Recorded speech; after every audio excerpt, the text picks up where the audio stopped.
triangle theories in boxing. There's many different versions of triangle theories. You have some triangle theories where some people believe if fighter A beat fighter B, then fighter C can't beat fighter B if fighter A beat fighter B. Stuff like that. It's not really proven. That's not always the truth. A lot of times casuals or like fanboys or like even some fans, they'll use that to boast up their own fighter that they prefer. But that's not always the case. You can't really say that.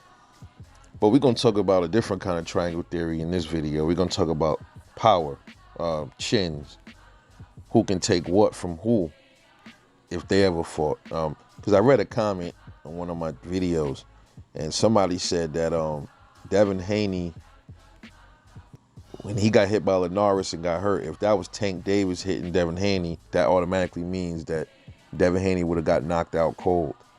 And you can't say that. That's definitely not true. That's not true at all. It's definitely not true. Okay, now let's talk about Devin Haney versus Yuriorkis Gamboa. Let's talk about Tank Davis versus Yuriorkis Gamboa. Devin Haney, there's this thing where people don't think Devin Haney has power, or he has the least amount of power.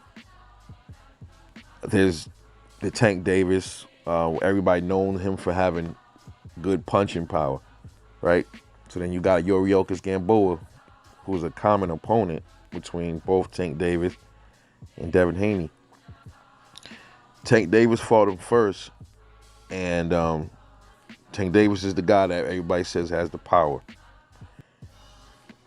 He was able to knock Yuriorkis Gamboa down a few times in that fight before the fight was actually stopped.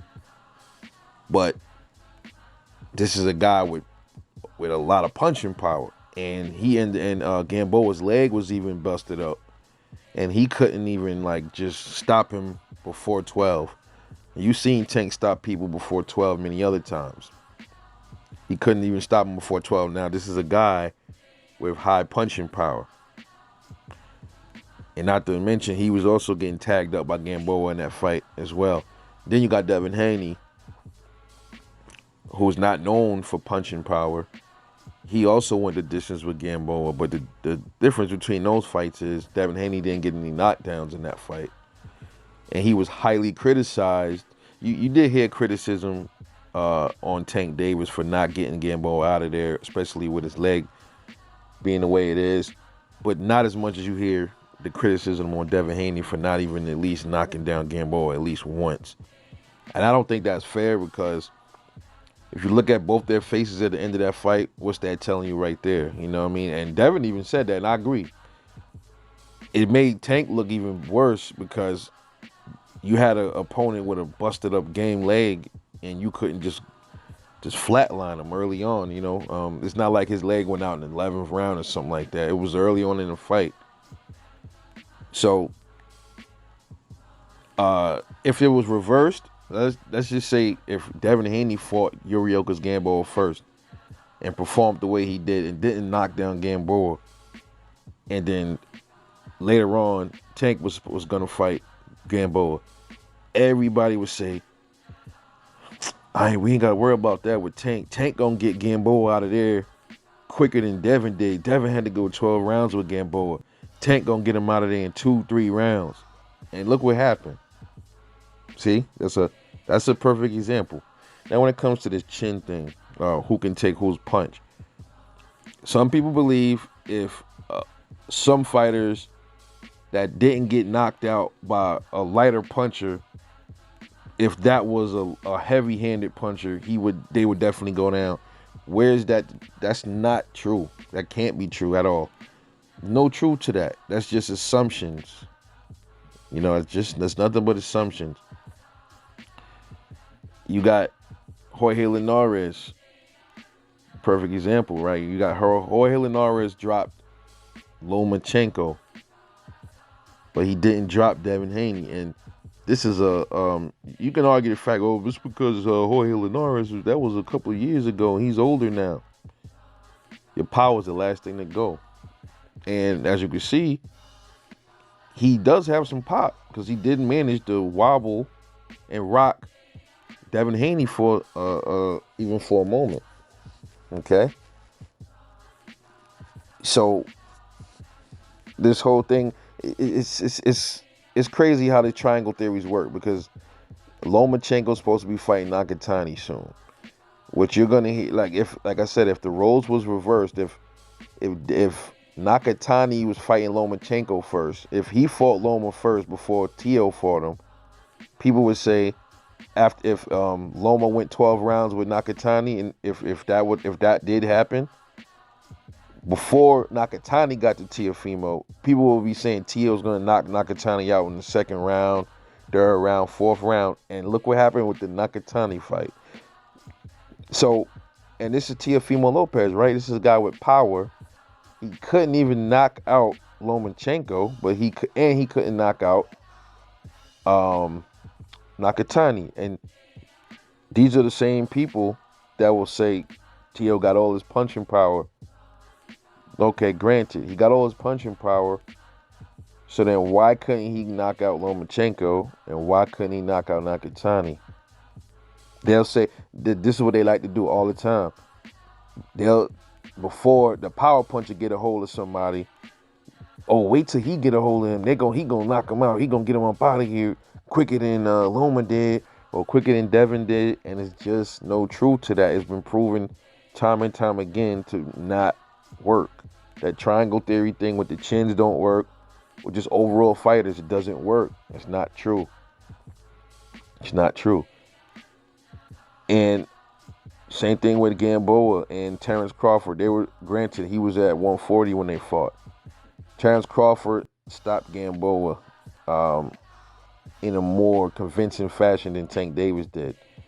But the Tank fanboys, if it was the other way around and Tank Davis was the one that, well, no, it did happen like that. He actually fought Gamboa later on.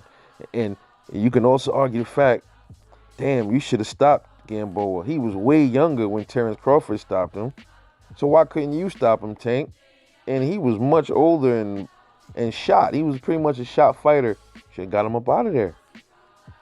You know? So we know that a lot of times, a lot of these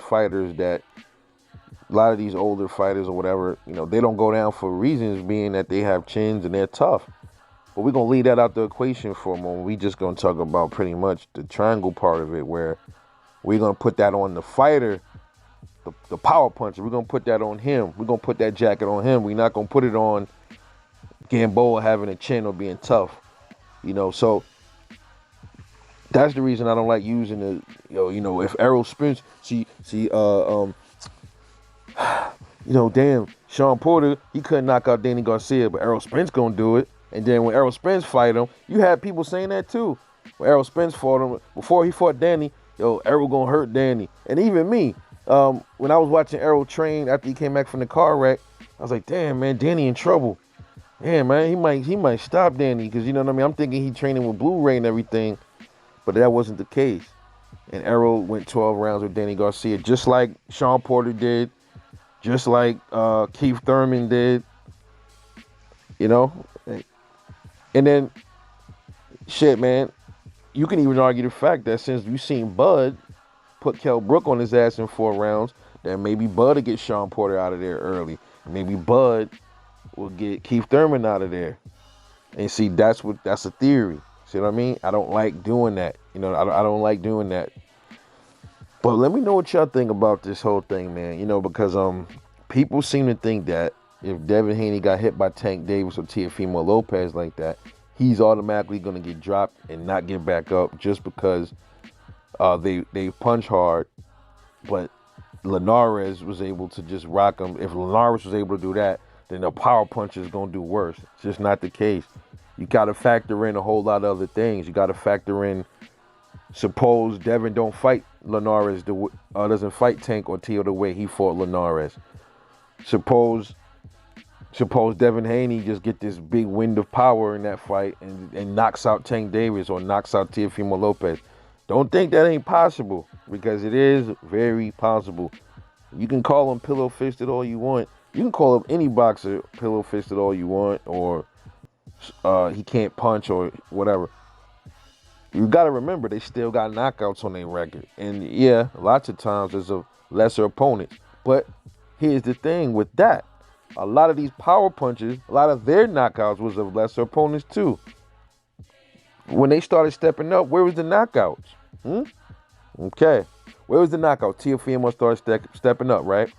He got the knockout of Richard Commey. Okay, cool. That's because Richard Commey is sometimes is defensively irresponsible. But look what happened. He couldn't get Nakatani out of there. He couldn't get Lomachenko out of there. So there's a high probability he ain't getting Teofimo out of there. He's not getting Devin Haney out of there. Even if he does clip Devin Haney, he's not getting him out of there.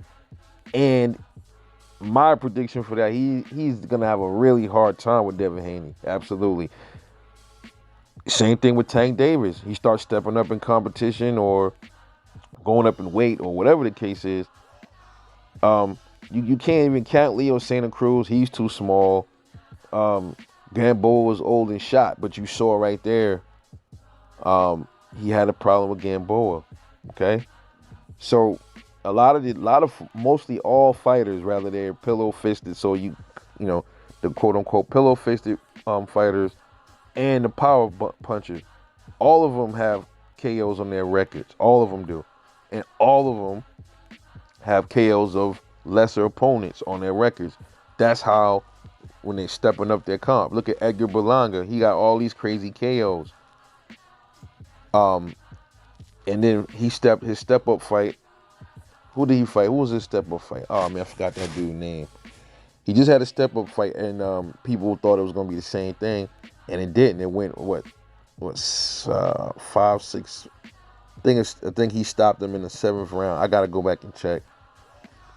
He did manage to stop him, but not in the fashion that he usually does. And moving forward, more than likely, not all of Edgar Berlanga's wins are going to be knockouts. It's going to get more tougher for him to get the knockout as he goes up. He might still get some, even from the elite dudes. If he knocks out somebody elite, that shows you how good Edgar Berlanga really is. But it's not always the case. So let me know what you think about this, man. Do you think if Devin Haney got clipped by Tank Davis or Teofimo Lopez, he's definitely, absolutely going down? And I don't agree with that. Absolutely not. Too many factors come into play. Let me know what you think. Drop a comment, support the channel, subscribe and like. Let me know what you think. This is Rebel Life Boxing. Catch y'all in the next one. I'm off this.